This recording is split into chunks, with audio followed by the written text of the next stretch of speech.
The centre has now asked retailers not to ask for phone numbers and email IDs when issuing receipts to people. And I think all of us struggle with that, Karthik. Every time you go and buy something, the first thing they need you to do is give your phone number away. And that is a larger problem because that phone number doesn't really stay with them.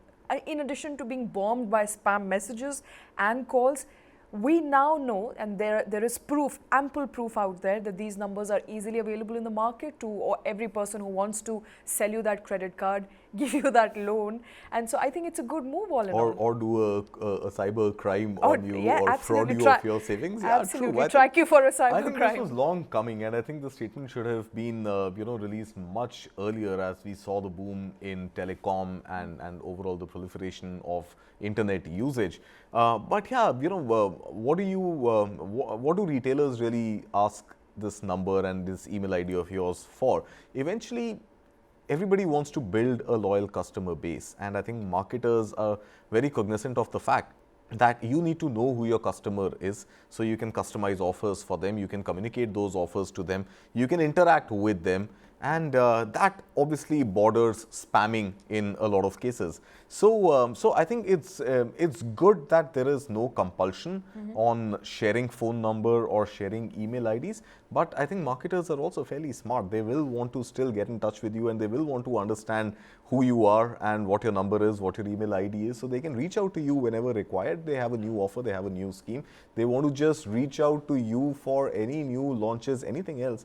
I think it should be an option. Like, on an average, anytime I go to a store to purchase, let's say, a book or even a piece of clothing, there is you still as a consumer have a right to tell the cashier that I'm not comfortable sharing my phone number, and they're okay with it. The only challenge it runs into is that you cannot come and exchange or return the product, because it's difficult for them to identify, in the absence of a phone number, whether you are the same customer who came and made that purchase or not. And because there's now also an endeavor to go paperless, yeah, a lot of these retailers ask for your phone number so that they can send you the receipt online as opposed to handing it over to you physically. That's right. And that is going to be a problem as well. That's right. No, but I think, technology also has its ways. There could be technologies like Bluetooth or near field communication or something installed through which there could be a transfer of your receipt on your phone. But yeah, I mean,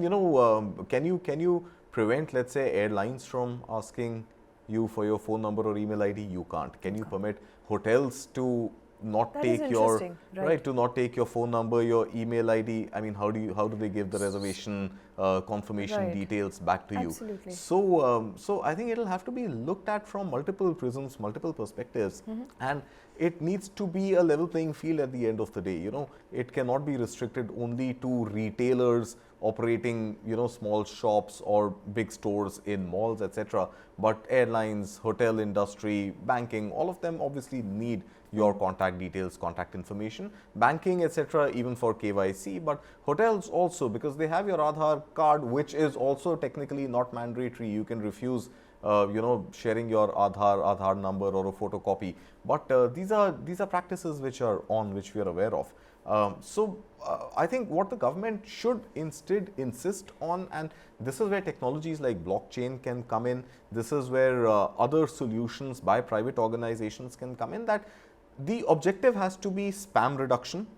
The objective, and this is where DOT needs to come in and play a larger role, and the objective needs to be data protection, right? If these two can be handled with retailers still able to seek details from customers, I think we have a winning proposition.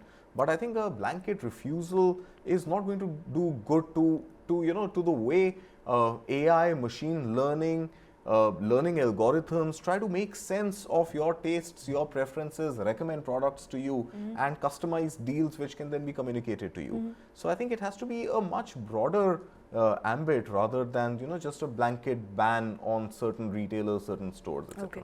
Now we are given to understand that an advisory that has been prepared by Department of Consumer Affairs will be shared publicly for retailers to also understand what they can and cannot ask, and in case customer says no, there is absolutely no obligation for a retailer or for a customer to share their details, for a retailer to ask for those details. Those would be interesting details to watch out for.